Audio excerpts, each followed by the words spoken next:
ओम श्री परमात्मे नमः। अब 14वां अध्याय पूरा पढ़ के बताते हैं। उसके उपरांत श्री कृष्ण भगवान बोले, हे अर्जुन, ज्ञानों में भी अति उत्तम परम ज्ञान को मैं फिर भी तेरे लिए कहूँगा कि जिसको जानकर सब मुनि जन इस संसार से मुक्त होकर परम सिद्धि को प्राप्त हो गए हैं। पहला, हे अर्जुन, इस ज्ञान को आश्रय करके अर्थात धारण करके मेरे स्वरूप को प्राप्त हुए पुरुष सृष्टि के आदि में पुनः उत्पन्न नहीं होते हैं और प्रलय काल में भी व्याकुल नहीं होते हैं, क्योंकि उनकी सृष्टि में मुझ वासुदेव से भिन्न कोई वस्तु है ही नहीं। दूसरा, हे अर्जुन, मेरी महत भरा रूप प्रकृति अर्थात त्रिगुणमयी माया संपूर्ण भूतों की योनि है, अर्थात गर्भाधान का स्थान है, और मैं उस योनि में चेतन रूप बीज को स्थापन करता हूँ। उस जड़ चेतन के संयोग से सब भूतों की उत्पत्ति होती है। तीसरा, हे अर्जुन, नाना प्रकार की सब योनियों में जितनी मूर्तियां अर्थात शरीर उत्पन्न होते हैं, उन सबकी त्रिगुणमयी माया तो गर्भ को धारण करने वाली माता है, और मैं बीज को स्थापन करने वाला पिता हूँ।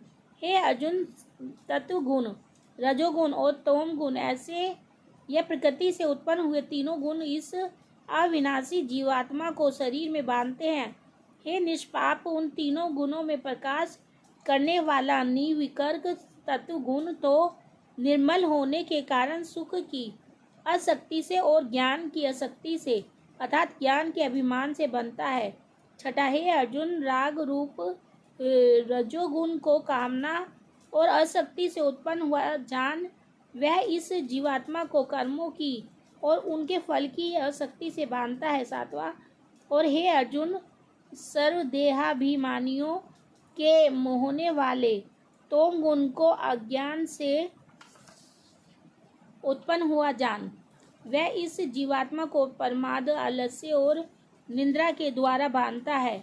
आत्मा, क्योंकि हे अर्जुन, तत्वगुण सुख में लगता है और रजोगुण कर्म में लगता है तथा तमोगुण तो ज्ञान को अशांत करके अर्थात धक के प्रमाद में भी लगता है। नौवां, और हे अर्जुन, रजोगुण और तमोगुण को दबाकर तत्वगुण होता है अर्थात बढ़ता है तथा रजोगुण और तत्वगुण को दबाकर तमोगुण बढ़ता है। वैसे ही तमोगुण और तत्वगुण को दबाकर रजोगुण बढ़ता है। 10वां, इसलिए जिस काल में इस देह में तथा अंतकरण और इंद्रियों में चेतना और बोध शक्ति उत्पन्न होती है, उस काल में ऐसा जानना चाहिए कि तत्वगुण बढ़ा है।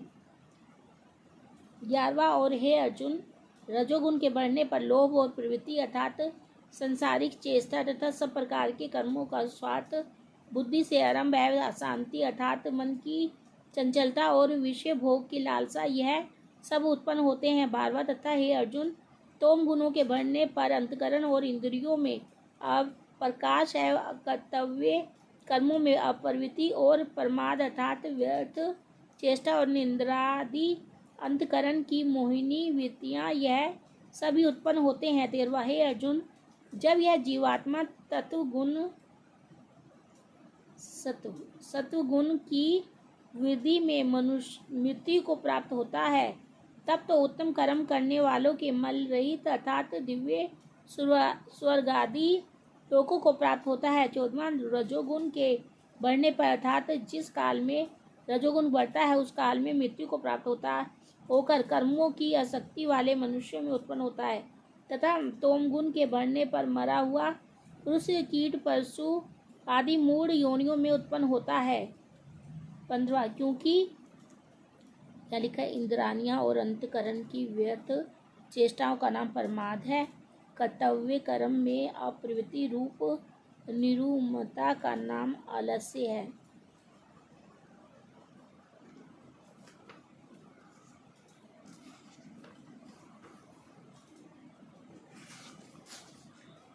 सात्विक कर्मों का तो सात्विक अर्थात सुख, ज्ञान और वैराग्यादि निर्मल फल कहा है, और राजस कर्म का फल दुख है, तामस कर्म का फल अज्ञान कहा है। 16वां, तत्वगुण से ज्ञान उत्पन्न होता है और रजोगुण से निसंदेह लोभ उत्पन्न होता है तथा तमोगुण गुण से प्रमाद और मोह उत्पन्न होते हैं और अज्ञान भी होता है। सत्वा इसलिए सत्व गुण में स्थित हुए पुरुष स्वर्ग आदि उच्च लोकों को जाते हैं और रजोगुण में स्थित राजस पुरुष मध्य में अर्थात मनुष्य लोक में ही रहते हैं। एवं तम गुण के कार्य रूप निंद्रा प्रमाद और आलस्य आदि में स्थित हुए तामस पुरुष उद्योग गति को अर्थात कीट पशु आदि नीच योनियों को प्राप्त होते हैं। हे अर्जुन, जिस काल में दृष्टा अर्थात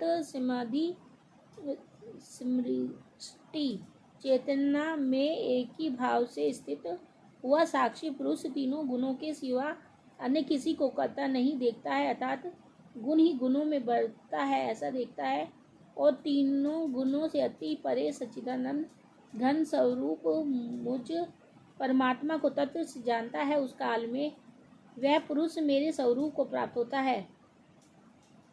19 तथा यह पुरुष इन स्थूल शरीर की उत्पत्ति के कारण तीनों गुणों को अगण घन करके जन्म मृत्यु विधवावस्था तथा सब प्रकार के दुखों से मुक्त हुआ परमानंद को प्राप्त होता है। 20 इस प्रकार भगवान के रहस्य युक्त वचनों को सुनकर अर्जुन ने पूछा कि हे पुरुषोत्तम, इन तीनों गुणों से अतीत हुआ पुरुष किन किन लक्षणों से युक्त होता है और किस प्रकार के आचरणों वाला होता है तथा हे प्रभु, मनुष्य किस उपाय से इन यहाँ पर लिखा है इसी अध्याय के श्लोक को 13 में देखना चाहिए। लिखा है तिरुगुण मई माया से उत्पन्न हुए अंतकरण के सहित इंद्रियों का अपने अपने विषयों में विचरण ही गुणों का गुणों में वर्तना है। बुद्धि अहंकार और मन और 5 ज्ञानेंद्रियाँ, 5 कर्मेंद्रियाँ, 5 भूत, 5 इंद्रियों के विषय, इस प्रकार इन 23 तत्वों का पिंड रूप यह स्थूल शरीर प्रकृति से उत्पन्न होने वाले गुणों का ही कार्य है, इसलिए इन तीनों गुणों को इसकी उत्पत्ति का कारण कहा है। अब यहाँ पर मनुष्य किस उपाय से इन तीनों गुणों से अतीत होता है। किसी इस प्रकार अर्जुन के पूछने पर श्री कृष्ण भगवान बोले, हे अर्जुन, जो पुरुष तत्व गुण के कार्य रूप प्रकाश को और रजोगुण के कार्य रूप प्रवृत्ति को तथा तमोगुण के कार्य रूप मोह को भी ना तो प्रवृत्त होने पर बुरा समझता है और ना निर्वृत्त होने पर उनकी आकांक्षा करता है। 22 तथा जो साक्षी के सदृश स्थित हुआ गुणों के द्वारा विचलित नहीं किया जा सकता है। यहाँ लिखा है अंतकरण और इंद्रियों में आलस्य का भाव होकर जो एक प्रकार की चेतना होती है उसका नाम प्रकाश है। निद्रा और आलस्य आदि की बहुलता से अंतकरण और इंद्रियों में चेतना शक्ति के लय होने को यहाँ मोह के नाम से समझना चाहिए। जो पुरुष एक सच्चिदानंद घन परमात्माएं ही नित्य की भाव से स्थित हुआ इस त्रिगुणमयी माया के पाप स्वरूप संसार से स्वार्थातीत हो गया है, उस गुणातीत पुरुष के अभिमान रहित अंतकरण में तीनों गुणों के कार्य रूप प्रकाश प्रवृत्त और मोह आदि वृत्तियों के प्रकट होने और ना होने पर किसी काल में भी इच्छा द्वेष आदि विकार नहीं होते हैं। यही उनके गुणों से अतीत होने के प्रधान लक्षण हैं और गुण ही गुणों में बढ़ते हैं। ऐसा समझता हुआ जो सच्चिदानंद घन परमात्मा में एक ही भाव से स्थित रहता है वह उस स्थिति में चलायमान नहीं होता है। 23 जो निरंतर आत्मा भाव में स्थित हुआ दुख सुख को समान समझने वाला तथा मिट्टी पत्थर और सुवर्ण में समान भाव वाला और धैर्यवान है तथा जो प्रिय और अप्रिय को बराबर समझता है और अपनी निद्रा में भी समान भाव वाला है।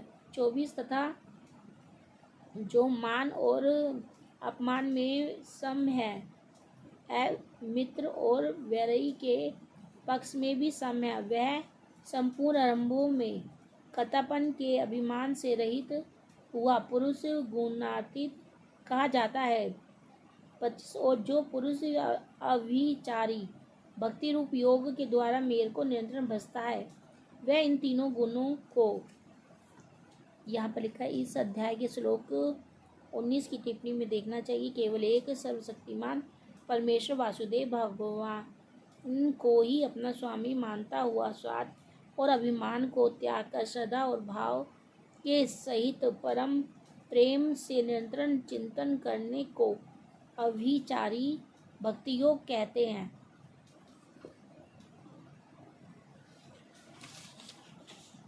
अच्छी प्रकार उल्लंघन करके सच्चिदानंद घन ब्रह्म में एक ही भाव होने के लिए योग्य होता है। 26 है अर्जुन, उस अविनाशी पर ब्रह्म का और अमृत का तथा नित्य धर्म का और अखंड एक रस आनंद का मैं ही आश्रय हूँ, अर्थात उपयुक्त ब्रह्म, अमृत, अव्यय और सशस्त्र धर्म तथा एकांतिक सुख, यह सब मेरे ही नाम है, इसलिए इनका मैं परम आश्रय हूँ। 27 इति श्रीमद् भगवद गीता रूपी उपनिषद ब्रह्म विद्या तथा योग शास्त्र विषयक श्री कृष्ण और अर्जुन के संवाद में गुण त्रय विभाग योग नामक 14वां अध्याय संपूर्ण। जैसे भगवद गीता।